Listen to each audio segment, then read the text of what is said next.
반갑습니다. 부동산 투자여행의 박일입니다. 자, 지난 시간에 이어서 오늘 또 역시 마찬가지로 토지만 경매되는 경우의 사례를 가지고 말씀드릴까 합니다. 건축 허가와 착공 신고한 후에 공사 진행 중에 토지만 경매가 진행되는 경우에 이때가 가장 위험한 상태가 되는 겁니다. 이런 상태에서 토지가 경매에 나왔다면 가장 먼저 해당 토지 위에 있는 건축물의 유무를 확인을 해야 할 것입니다.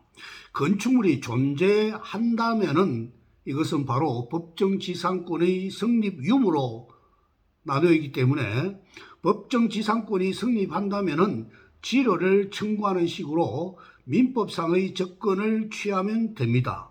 그런데 법정지상권이 성립하지 않는다면 낙찰자는 건물 철거 소송을 제기해서 건물 철거를 받아야 됩니다.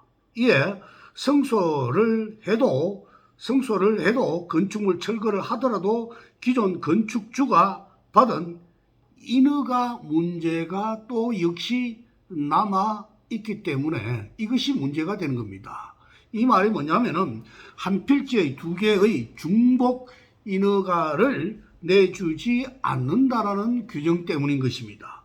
따라서 소송에서 승소를 해도 건물 철거를 하더라도 기존의 건축 인허가가 자동 소멸되는 것이 아니기 때문에 건축의 허가권이 종전 소유자에게 존재하는 한 낙찰자는 새로운 건축의 허가를 받을 수가 없다라는 것입니다.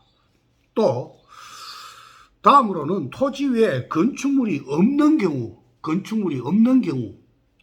이때 착공 신고까지 한 상태인데 건축물이 없습니다. 건축물이 없는 경우 이때는 또 어떻게 되느냐? 자, 과연 직권으로 기존 건축허가 취소가 가능할까라는 의문이 아마 들 것입니다. 이는 정답이 없습니다. 왜 그러냐? 이유는 애매하므로 건축법으로 해당 지자체마다 해석이 다를 수 있기 때문에 정답이 없는 겁니다. 건축법에 해당 기간 내에 공사에 착수했으나 공사의 완료가 불가능하다고 인정될 경우는 건축허가를 취소해야 한다고 건축법 11조 7항 2호의 규정을 하고 있습니다.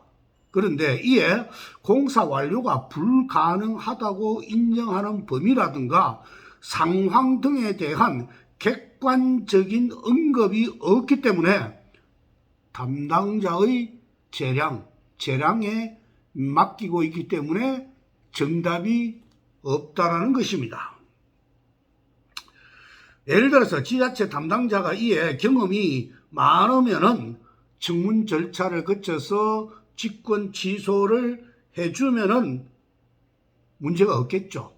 문제가 없는데 만약에 담당자가 경험이 부족하거나 만약에 절대적 취소를 하는 데 대한 부담을 느끼고 있는 담당자라면은 어떻게 하느냐? 직권 취소를 거부를 합니다. 실질적으로는 거부하는 경우가 굉장히 많습니다. 이 점도 알아두시고요.